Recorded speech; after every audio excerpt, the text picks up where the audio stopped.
Γεια σας και καλώς ήρθατε στο κανάλι μου. Μιας και τα μήλα έχουν τη τιμητική τους, είπα να σας φτιάξω την αγαπημένη μου συνταγή τριφτή μιλόπιτα. Είναι μια συνταγή που είμαι σίγουρος θα σας εντυπωσιάσει. Πάμε να ξεκινήσουμε. Όπως συνήθως θα ξεκινήσω με ένα μπολ. Για τη συνταγή θα χρειαστώ 120 γραμμάρια βούτυρο αγελάδος όλυμπος. Η συσκευασία μας βοηθάει γιατί έχει μεζούρα, οπότε θα κόψω 120 γραμμάρια, 50, 100, 125, 120 είναι κάπου εδώ. Οπότε τώρα θα χρειαστεί να το κόψω σε κομματάκια. Θα το αφήσω προς το παρόν στην άκρη. Και ρίχνω 2 μέτρια αυγά, 150 γραμμάρια κρυσταλλική ζάχαρη. Χτυπήσουμε πάρα πολύ καλά, οπότε θα χρειαστώ ένα σύρμα. Και συνεχίζουμε ρίχνοντας το βούτυρο. Οπότε μέσα και αυτό.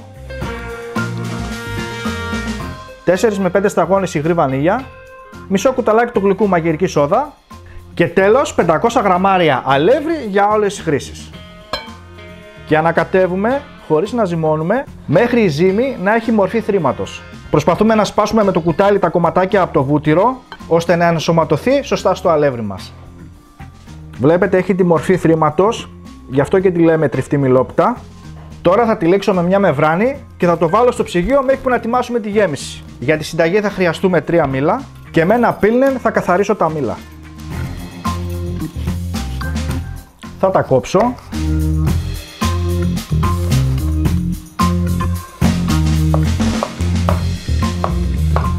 Αφού έχουμε κόψει τα μήλα μας, είμαστε έτοιμοι τώρα να τα καραμελώσουμε, οπότε θα χρειαστούμε ένα τηγάνι, θα ρίξω τα μήλα, χυμό από μισό λεμόνι, ένα κουταλάκι του γλυκού κανέλα, 100 γραμμάρια κρυσταλλική ζάχαρη και 100 γραμμάρια νερό. Ανοίγω τη φωτιά μου σε μέτρια ένταση και αφήνουμε τη γέμιση μέχρι να μαλακώσουν τα μήλα και να καραμελώσουμε.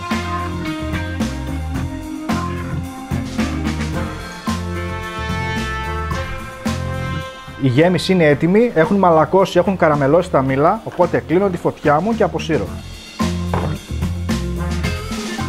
Έχω αλευροποτηρώσει μια 26 φόρμα, οπότε τώρα θα κάνω τη βάση. Θα ρίξω τη μισή ποσότητα από τη θρηματισμένη ζύμη. Τώρα πατάμε πάρα πολύ καλά. Και με τη βοήθεια ενός ποτηριού θα πατήσω πάρα πολύ καλά και θα ανασηκώσουμε και λίγο και τις άκρες προς τα πάνω. Αφού έχουμε πατήσει πάρα πολύ καλά, τώρα θα ρίξουμε τη γέμιση.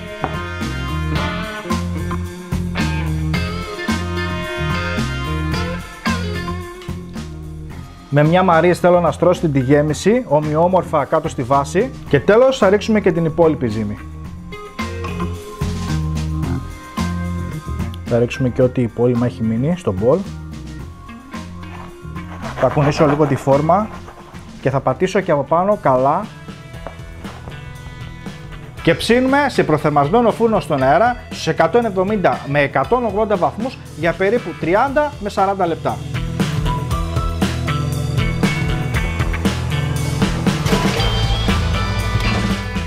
Η μιλόπιτα είναι έτοιμη, οπότε τώρα θα την αφήσω να κρυώσει. Και η μιλόπιτα έχει κρυώσει και τώρα πάμε να πασπαλίσω με ζάχαρη άχνη. Έτσι παντού.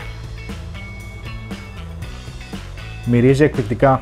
Θέλω να τη φτιάξετε, να τη δοκιμάσετε και να μου πείτε εντυπώσεις κάτω στα σχόλια. Και πάμε να κόψουμε κομμάτι τώρα. Τραγανή απ' έξω, με σούπερ γέμιση από μέσα. Είναι απλά top. Κοιτάξτε εδώ, η γέμιση όπως πρέπει να είναι, τραγανή, μπισκοτένια και πάμε να σερβίρουμε.